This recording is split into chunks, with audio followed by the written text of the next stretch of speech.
Hello, thank you all for coming today. My name is Natori, as you guys may know. But I just want to thank you guys for all coming out today for my lesson. Today's lesson is going to be about demonstration techniques. And basically, I have chosen each and every one of you guys because you're either studying to be a teacher or you are already teaching. And so I thought you guys would be the perfect audience for the lesson that I want to present, which will be the demonstration techniques. And so we're just going to go over the techniques that I have listed or plan to talk about. We're going to do a brief activity that maybe you guys can take home with you, or maybe, it spark an idea for you to go home to do this activity. But the agenda for today is to be able to explain explain the purpose of demos and list the steps to your demo, and also participate in the demo activity, which is for our agenda today, what we're going to do. We're going to go ahead and get started. So when would you use a demo? That's the biggest question, and that's the biggest step into moving forward into doing your demo lesson. So you can use a demo to incorporate with your lesson, to go along with your lesson plan, or whatever that may be. You can add the demo to go along, and that will maybe enhance the learner's knowledge to whatever it is that you guys are doing. You can also use the demo to explain an activity that you're going to do, which can also be incorporated into your lesson. So there's a lot of ways that teachers use demos for their classrooms. And also another thing, when we are using demos, especially with children, I think that it's important that you know how to have good classroom management, have to know how to keep your kids, together, keep, the management of the classroom in order, basically. And that's also keeping your classroom in order. So for this activity, you would have to think, how would the classroom need to be set up? Do I need to move their desk around, chairs around? How would the classroom need to be set up to do this activity? Will they have to be outside of their desk? Will they have to sit in their desk? Do they need to work in groups? So that's things that you have to know ahead of time so that you can go ahead and have the classroom set up before the kids come in for their for the day and before the lesson, so that you don't spend so much time trying to get your classroom together for the lesson. It's already done and we're prepared for the day with the classroom setup. So that's another important thing to think about when doing the demo. How will it work inside of my classroom and the classroom setup? Once we figure out how the classroom needs to be set up, then we're gonna go ahead and get started. So then we get started, we're gonna be talking about a lesson for the day. So let's say, hypothetically, we are talking about mammals and reptiles.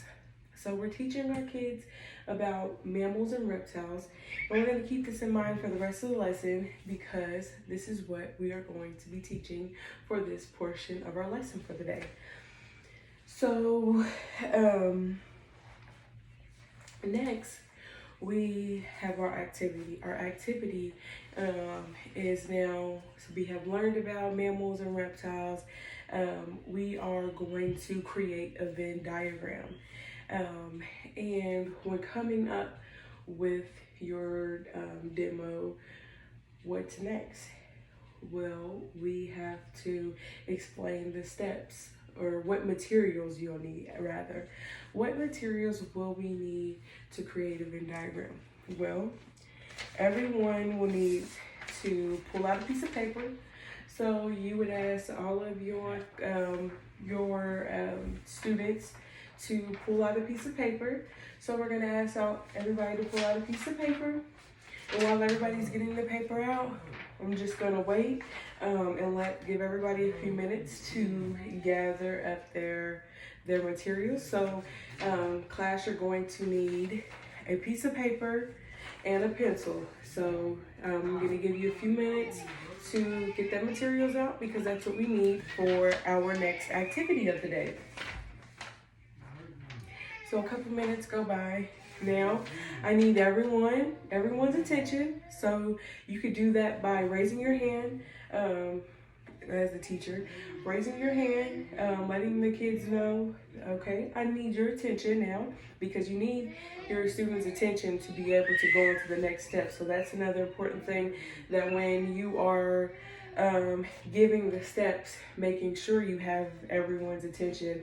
If there's kids talking over here, over there, they're not paying attention and they might miss a step. So we got to make sure that everybody's on board. All right, so got everybody's attention. So now I'm gonna show you guys what we're gonna do. So I have already drew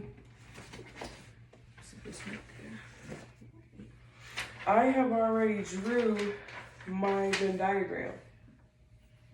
I'm gonna walk around and show everyone. Right up to the camera.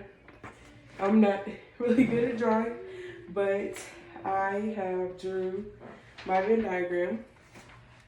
So that's what I need everyone to do. So what is a Venn diagram? A Venn diagram is two circles together overlapping, just like how I have done so. And with that being said, once you have drawn your two circles, I need everyone to stop and put their pens down. That would be our next step. So everyone has drawn their two circles. Put their pencils down.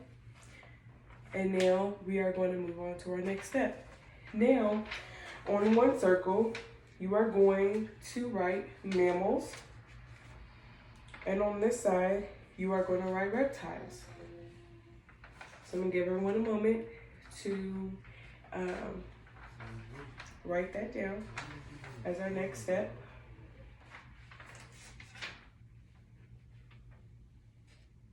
And also, you can, if you want to, you can maybe write down here or somewhere, same or both, right here.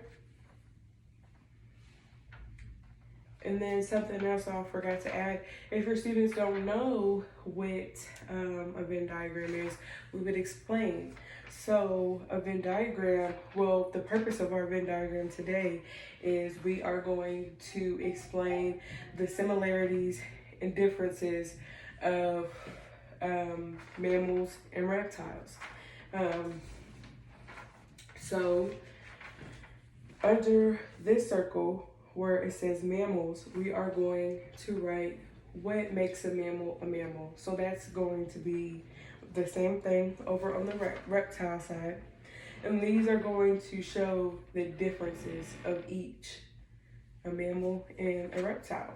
So that is the next step, to have students go ahead and write what they know and incorporate what we just talked about. So that would be part of the lesson when we talked about mammals and reptiles. They're going to incorporate what makes them unique. And then in the middle, we're going to do what makes them the same. So before you start writing, just know that the outside is going to be what makes a mammal a mammal, what's going to make a reptile a reptile. And in the middle, we're going to put right here what makes them the same. So now you have listed the steps to the demo. So I have listed the steps to the demo, shown what we need to do to create this Venn diagram. And then you will give your students, so you can either give your students a moment to do each section of the Venn diagram. And this goes for any activity, you know.